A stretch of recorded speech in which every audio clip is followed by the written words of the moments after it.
Okay, hello everyone. Here I want to provide a tutorial on how to save battery on Samsung C55 5G device. Well, saving battery power is essential for users who rely on their device for work, communication, entertainment, or productivity while on the move. It ensures that the device remains functional throughout the day. Okay, so let's go to the tutorial. To begin optimizing your device battery, start by enabling adaptive brightness and dark mode. Okay, access the settings menu on your device and navigate to the display option.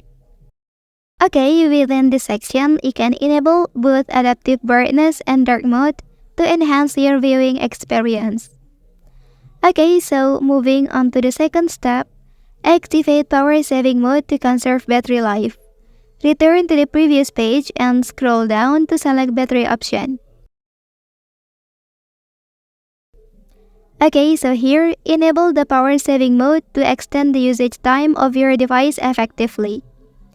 Okay, as for the next step, it is advisable to disable active features that are not currently in use on your device. Okay, turn off functionalities like Bluetooth, hotspot, location services, and any other features that are not actively being utilized to optimize the performance and battery efficiency of your device. Okay, that's the tutorial on how to save battery on Samsung C55 5G device. If you are helped by this video, don't forget to like and subscribe to get all the information from this channel. Thank you.